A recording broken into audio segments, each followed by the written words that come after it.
SSALI FM. Assalamu alaikum wa rahmatullahi wa barakatuh. Mwasuze mutiano banafe yabatuliriza.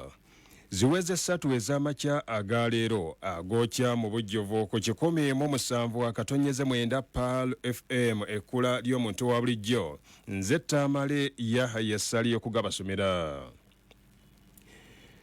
Omugatte gw'abayizi emitwalo 6,487 be bagenda okutandika olunaku olwaleero olw'Emmande enteekateeka y'ebigezo ebya Uganda Business and Technical Examinations Board era nga mu kwogerako ne bannamawulire mu kiseera ekya wiikendi Onesimus Oyesigye ng'ono Executive Secretary w'ekitongole ki Uganda Business and Technical Examinations Board yategeezezza nti abayizi emitwalo 6,487 nga ku bano omutwalo gumu mu 9,298 bawala saako ne emitwalo 4,159 balenzi be bagenda okubanga batambuza ebigezo byabwe okuva ennaku z'omwezi okutuuka ennaku z'omwezi nga 24 okutandika olwaleero era nga bano bagenda kukolera mu senta 517 wonna okwetoloola eggwanga.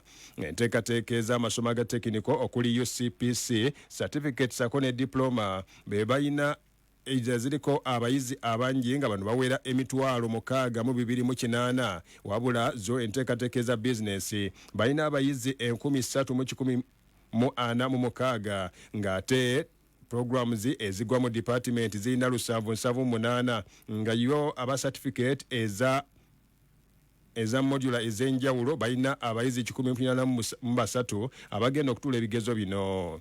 Azbo enkola eya business bagenda kubanga bakola ebigezo bino okutuusa ng'ennaku z'omwezi 11 August wabulanga Uganda Community Polytechnic Certificate sako ne National Certificate Technical Modular Assessment bagenda kukola ebigezo okutuusa nga 18 omwezi guno era nga aba Physical ne Biological Sciences bo bagenda kutuusa ennaku z'omwezi nga 21 omwezi ogw'omunaana okutandika n'olunaku olwaleero.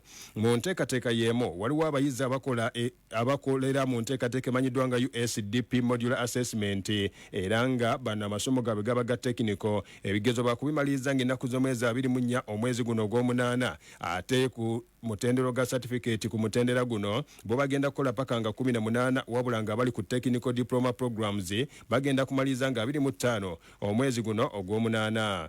Onesimus Oyesigye yategeezezza nti bali mu kukola butaweera okulaba ng'enkola ey'ebigezo bino etambula bulungi awatali kubbira awatali kubuzaabuzibwa yadde okeerewa mu budde ng'onagamba nti kino kyakubayambako okulaba nti basobola okubeera obulungi nga batuukiriza ebisuubizo era nga ab'ebyokwerinda babataddewo dda mu senta zonna saako n'emakubo gye banayisa ebigezo bino naawe webijjibwa okulaba nti ebintu bitambula bulungi.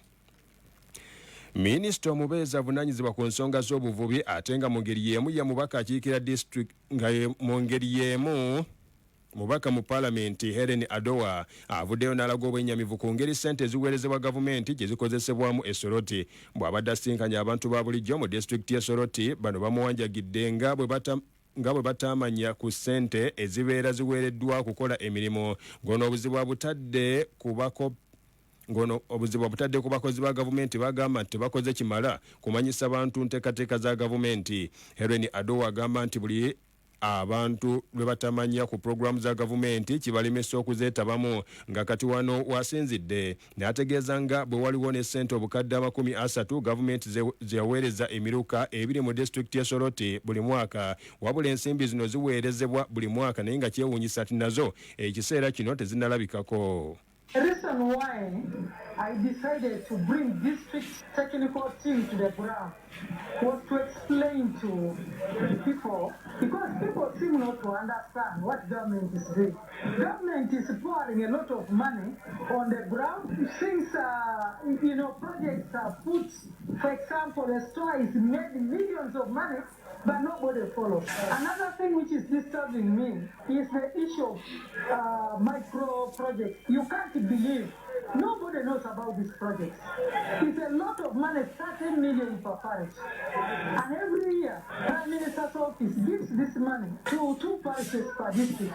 But nobody explains to people that this money is there and how this money should be used. Few people use the money and the rest are so quiet that they don't know whether they are bino we bijjidde nga n'enkuba ezzeemu okutonnya ate nga abantu bandyetaaze okufuna ku ssente zino bagule ensigo wamu n'ebirala ebyandibayambye mu bulimi. Bannayuganda bakubiriziddwa bulijjo okukola ennyo nga kye kinaabayamba okukulaakulana okusinga okudda mu kwogera, ng'obubaka buno bubaweereddwa omumyuka w'omubaka wa pulezidenti atuula e Nansana ku munisipaali Nsubuga Shafik Ali bw'abadde awayyamu naffe. Nsubuga agamba nti abantu baleka be bandikoze ne badda mu kwogera nga kino kye kibasibyeko nawookera w'obwavu, ng'onagamba nti yo gavumenti ekoze ogwayo ereetadde programs ez'ebyenkulaakulana nga kw'otadde n'okusomesa abantu na bwe kityo abantu bali badde bettanira enkola zino. Njagala kubuulira nti sensitization yakola emalwa era ab'ettima baasemba nakyo era essaawa zino tuli mu wiini. Nkubiriza bannayuganda ffenna tubeere ku mulamwa eno mission kawumbi. Omanyi bannayuganda nsiiba mbagamba nti basikira obwavu n'obugagga, so choose ky'oyagala okukola ki okusikira. Bw'okwata ku mumwa oyinza okulekeraawo okwogera naye ennyindo bweziba ate osiza mu kamwa. So bannayuganda twogere nga kitono naye tulagenga ebikolwa eby'amaanyi. Ne bannayuganda boogera ebigambo ebibi ne bita mimwa gyabwe naye nga tebakozesezza maaso kulengera wala, tebakozesezza bwongo bwabwe kufumiitiriza ki ekibatwala mu maaso, ki ekibannyika. RDC Nsubuga asinzidde wano n'asaba abakozi ba gavumenti okukola obuteebalira kulaba nga baweereza abantu kubanga guno gwe mulimu gwe baalayira okukola, ng'onagamba nti abakozi ba gavumenti abamu bo basemugayaabwe ekintu ekireesewo okuddirira mu mpeereza y'emirimu.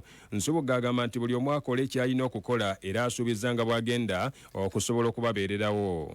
Kati ba parish chiefs mwenna njagala nnyo mubeere basirikale ba foot soldier ba programu eno we mufunye obuzibu nze RDC nabagamba ndi strong metal wendi nnyo okulana bannayuganda siba kisomesa abantu show business yolesa kyokola because we are here to deliver si kwekwasa nze RDC nani badde ndi wenti sinafuna moloka nani badde ndi wenti abantu bakambwe nnyo wasayininga n'olayira n'ogenda ekyankwazi n'okwata Kurani mwana nakwata Bayibuli n'ogamba ngenda kuweereza eggwanga lino nga seetiriridde ku lwa Katonda n'ensi yange. Kati byonna bye wasayininga byonna okukola ki ne kaadi zetulina ziriko nti government ki official. So tuwanga tuli ofiisa ba government, we are ready to serve this nation, tuli ready okusavinga Uganda yaffe ennungi nnyo, ndi ready okusavinga Nansana municipality without fear or favor.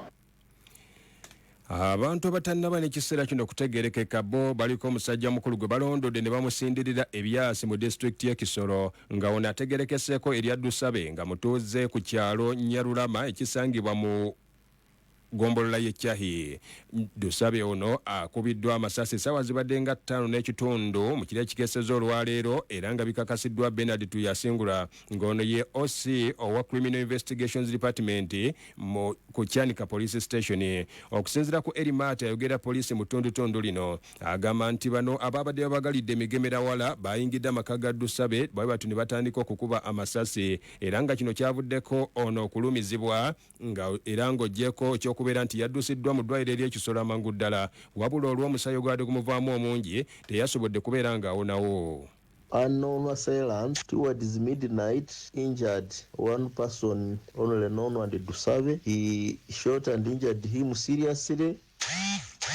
Unfortunately, he died on the way being taken to the hospital. I want to ask whoever may be having information that we should cooperate, but also the vigilance. We have always told our people to be security cautious and vigilant enough that should you see anything of this nature or suspicious in nature, you immediately alert the concerned so that we jointly fight together in the prevention. Mu bulumbaganyi buno bwa mulundi gwakubiri obw'ekika kino mu ssabbiiti 2 zokka nga obwasooka bwa muvubuka Pascal Dushimimana ow'emyaka 18 era ng'ono naye yakubwa amasasi okuliraana ensalo ya Uganda ne Rwanda ku kyalo mpaka bw'atyo n'ava mu bulamu bw'ensi eno. Abanoonyereza ku buzzi bw'emisango ku bitundu eby'embyalo bagamba nti bano bazze balondoolwa era bagamba nti beeraliikirivu nga beetaaga obukuumi okwongerwako mu kitundu kyabwe. abavubuka bo basabiddwa bulijjo buteewanika nnyo okwefuula kye batali naddala nga bakola bye batasobola ng'obubaka buno bubaweereddwa omuwabuzi wa pulezidenti ku byenkulaakulana Aisha Ruth Biyinzika Kasolo bw'abadde alambika abavubuka engeri gye balina okwejjako n'awokerawo obwavu. Aisha Ruth Kasolo agamba nti abavubuka bangi baagala nnyo okukyala wamu n'okusanyuka abalala ne bamaliriza nga baavulunkupe ate nga ssente zaabwe bandisobodde okuzikolamu ebyo ebibatwala mu maaso. Ekisinze okulemesa abavubuka mwefuula kye mutali. Abavubuka abangi n'omulaba n'otwala vayola n'omugulya chips ng'olinamu etaano n'omugaa nti vayola kankutwaleko leero out. Bwe bagenda okukola oda ya chips n'enkoko ng'erimu 3/4 vayola n'amala n'agamba naye ndowooza kandyero ne starter kanyongereko naye ng'omutima gukutujja. Si bwe kiri kati etaano gino gy'olina naye ate vayola atandise okuodali ng'olaba nti asussa ate nga gwe omuvubuka naawe ky'ogenda okulya tonnakola oda. Kati awo vayola bakubuuza kukwano gwe kati odalina nze nazze maze nazze ntenedde kakati gwe omuvubuka bw'ati ate bwe ngamba omuvubuka mulimu n'abasajja era bakulu ebintu by'ekivubuka naye abasajja tebakula kubanga omusajja n'emyaka 5 mu 5 aba akyali muvubuka era bakola ebintu ki byebimu kyataasera ne mutabani we. Bino we bijjidde nga abavubuka bangi baagala nnyo okweraga era nga bangi bamaliriza ate bagudde mu ntata ku nsonga z'ebyobulamu ebyenfuna ssaako n'ebirala ebiringa ebyo. Abalwanirira eddembe ly'obuntu wano mu ggwanga Uganda nabo ekiseera kino basitudde enkundi bagamba nti si bamativu n'ekibiina n'ekitongole okuva mu kibiina ekitaba amawanga ki United Nations ekirwanirira eddembe ly'obuntu ekya United Nations Human Rights ate okuggalawo wano mu ggwanga erya Uganda ku lunaku olw'omukaaga. Omwaka guno nga gutandika gavumenti ya Uganda yasalawo obutazza bujja ndagaano ne United Nations Human Rights Office wano mu ggwanga erya Uganda abalwanirira eddembe ly'obuntu n'okulyetegereza era nga bano bwe batyo basazeewo okuggalawo yafeesi eno olw'endagaano eno obutazzibwa bujja okusinziira ku bannabyabufuzi ab'enjawulo ssaako n'abo abalwanira eddembe ly'obuntu mu ggwanga bagamba nti okuggalawo kwa yafeesi eno kugenda kuba ate kulina ebizibu by'okuleeta eri eggwanga ebitakoma era nga bagamba nti ekitongole kino okuva mu ggwanga olwo nno kireetawo okubuusabuusa ku nsonga z'eddembe ly'obuntu mu ggwanga ku ngeri gye lisobola okuba nga likuumibwamu ate n'okubeera nti lisobola kutunuulirwa. Okusinziira ku munnamateeka w'ensonga z'eddembe ly'obuntu Nicholas Opio agamba nti okuggalawo kwa UN Human Rights Office okwo nno kutegeeza mitawaana eri eggwanga era nga mu kiseera ekyokukola emirimu gyabwe ab'ekitongole kino babadde bakola omulimu ogw'amaanyi okwetegereza ensonga z'eddembe ly'obuntu bwe zitambula okuba emiranga aweetaagisa n'okulaba nti basobola okugamba ku abo ababeera bagututte nga mulimu mukyamu. Munnamateeka Opio agamba nti ye mweraliikirivu ku nsonga y'okubulawo kw'abo bagenda okuyambako kati nga basobola okulwanirira eddembe ly'obuntu n'okulitunuulira ku mutendera gw'ensi yonna okulaba nti embeera esobola okutambula obulungi. Wabula Minisita Godfrey Kabyanga nga ye mubeezi ow'ensonga z'ebyamawulire n'okuluŋŋamya eggwanga akakasizza nti Uganda ejja kusobola okutambula nga ekitongole kino tekiriiwo era nga tewali mutawaana gwonna kugenda kutuuka ku nsonga za ddembe ly'abuntu ng'abamu bwe boogera. Business News gano ge mawulire g'ebyobusuubuzi wano ku 17.9 PAL FM ekkula ly'omuntu wa bulijjo. Abasuubuzi ab'enjawulo abakakkalabiza egyabwe ku luguudo Nakawuka basabye gavumenti n'abavunaanyizibwa mu kukola oluguudo luno okulubayambako olw'embeera gye lulimu ereetera ebyamaguzi byabwe okwonooneka ng'abasuubuzi bano ebintu bingi bagamba nti byonoonese olw'enfuufu ennyingi eri ku kkubo lino. Nga mu kiseera kino abantu ab'enjawulo batya okukolera ku luguudo lwabwe olw'embeera eno. Bano mu ngeri y'emu bategeezezza nti n'entambuza y'ebyamaguzi okubijja mu bitundu eby'enjawulo bakaluubirizibwa olw'embeera y'ekkubo lino era basabye bekikwatako okulabika nti bavaayo basobole okubayambako. Bino bye by'emizannyo mugookya ag'essaawa eno. Ttiimu y'eggwanga ey'okubaka eya Shikrens yatadde akaseko ku matama g'Abannayuganda bwe yamalidde mu kifo ekyokutaano oluvannyuma lw'okufufuggaza ttiimu ya South Africa abategesi b'empaka zino ez'ekikopo ky'ensi yonna eky'okubaka nga bano yabakubye ggoolo 49 nga South Africa etebya 47 era nga bwetyo neemalira mu kifo ekyokutaano mu nsi yonna ekiseera kino. gwe mulundi ogusoose Uganda waakiri okusobola okusemvulako okutambulako okuweza ku bubonero obuwerako okuva mu kifo ekyomusanvu kye yali amaliramu mu mwaka 2019 era mupiira guno ogwokubaka era nga ne ttiimu ya South Africa yabadde ttiimu ey'amaanyi ddala wabula nga abawala bannayuganda basobodde okukola ekyamaanyi okulaba nti basobola okugyetakkuluzaako olunno embeera nesobola okubatambulira. Kooki Fred Mugerwa nga ono yatendeka ttiimu y'abakyala eya Shikrenzi yagamba nti okusalawo kwe okwokuleeta Sarah Nakiyunga mu kifo kya Nasanga saako ne Irene Eyaru n'asobola okugenda maaso n'omukyala Nuba ne basobola okubanga bazannya omupiira guno kyayambyeko okulaba nga Uganda esobola okubanga etambulira ddala bulungi olwonno ebintu ne bisobola okubanga bijangwira. Shafi Nalwanja nga ono naye muzannyi wa Shikrenzi agamba nti okuba South Africa kyasobodde okubanga kibayambako kubateekako ejjinja eddene kubanga ekiseera kino babadde n'okusoomozebwa okw'amaanyi olw'okuba ttiimu eno mu kusooka yasooka kuba ku baana bo ne bafuggaza. Well, this win really means a lot to us because when we left Kampala, people called us the Tukutuku. And winning this game, I mean, South Africa is in front of us. They are ranked 5th and we're 8th. So the fact that we won them with the home advantage, the crowd and all that, it means a lot to us. Well, we didn't have the pressure. We came knowing that the pressure is on them. So we just played our game. Well, I think the experience, first of all, and knowing that even the team you think is weak can be a very tough one.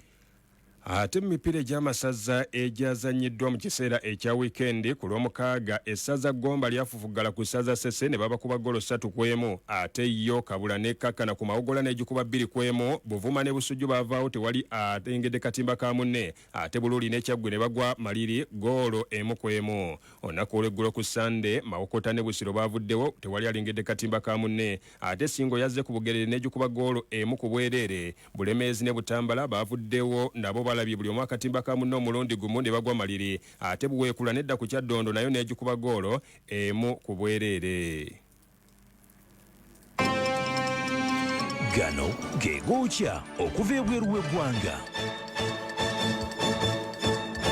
Olunaku olwaleero olwa Mande omukulembeze ow'eggwanga erya Cambodia naye avuddeyo n'ategeeza nti mutabani we yagenda okulabika nga asobola okumuddira mu bigere okulembera eggwanga eryo lyamazeeko emyaka 38 ng'alikulembera.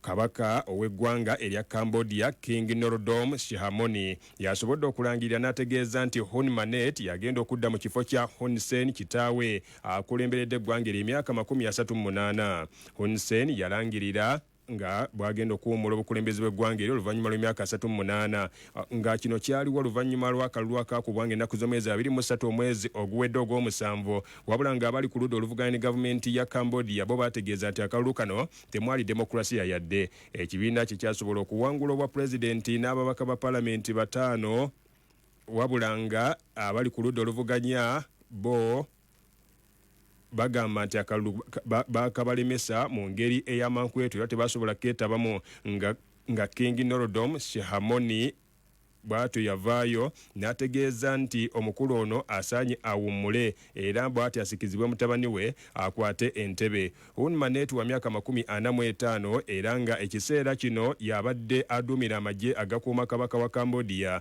era nga azze akuzibwa mu bifo eby'enjawulo okufuulibwa omukulembeze. Kitaawe mwaka 2021 era yategeezako nga bwakyayinza okubeera nga alekulira obukulembeze bw'eggwanga eryo wabula n'asobodde okugumikiriza paka n'ekiseera kino wadde nga baba bali ku ludda oluvuganya era si bamativu nga bagamba nti omukulu ono n'okubeera nti agenda kusigala nga ye mukulembeze w'ekibiina ekikulembera eggwanga erya Cambodia wadde nga tali ku bwa pulezidenti wabula era agenda kusigala nga kumpi yabakulembera kubanga ebiragiro byonna omukulembeze w'ekibiina kino abeera nga yabiyisa. Enteekateeka eno kabaka olumaze okugiyisa era n'omukulembeze w'eggwanga eryo naye n'akonna mu sitampu ng'agamba nti omutabani mangu ddala agenda kumuddira mu bukulembeze kubanga n'ekisanja kye kyaggwako dda era agenda kubeera nga ateeka wansi entebe ekiseera kyonna kwasibwa ebitabo asobole okuba ebirayiro. Owuliriza agookya nga gakutuukako okuva wano ku 107 akatonyeza 9 Pearl FM ekkula ly'omuntu wa bulijjo nga mpunzikage enkya eyaleero kangabadiremu mu bufunze. Omugatte gw'abayizi emitwalo 6,387 bagenda kutandika olwaleero okola ebigezo ebya Uganda Business and Technical Examinations Board ng'ebigezo bino bibeera mu masomo ga business sako naago ag'ebyemikono era nga Onesimus Oyesije ng'ono executive secretary wa UBTEB ategeezezza nti baakukola butaweera okulaba nti ebyokwerinda binywezebwa olwonna abayizi balina okubba ebigezo embeera ey'ebyensomero esobole okuvaayo obulungi n'okuweesebwa ekitiibwa.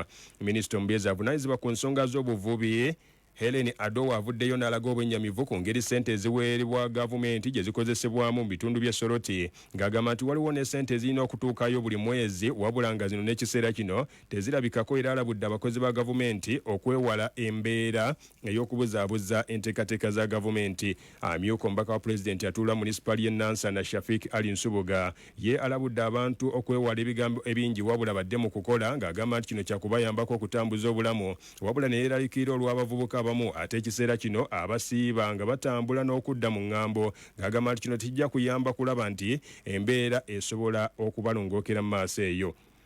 Abalwanira eddembe ly'obuntu mu ggwanga wano Uganda nabo siba amativu n'okuggalawo kw'ekibiina ky'amawanga amagatte ekirwanira eddembe ly'obuntu ki United Nations Human Rights nga bagamba nti ekitongole kino endagaano yaakyo teyazibwa bujja ku ntandikwa y'omwaka guno wabula okuggalawo kwakyo tekuwa kifaananyi kirungi eri embeera y'eddembe ly'obuntu mu ggwanga ebikiseera gye kijja mu maaso. 20 zikongose ku ssaawa 3 ez'amakya ga leero mu bujjuvu ag'essaawa eno bwe gatyo bwe gabadde. Nze muzzukulu wa Mugema Tamale Yahaya SSALI tova ku mukutu Paalo Fama. Ago gigabadde amawulire Agoocha ku Pal FM ne 3 Ways Property Consultants Limited bebaza okunazaako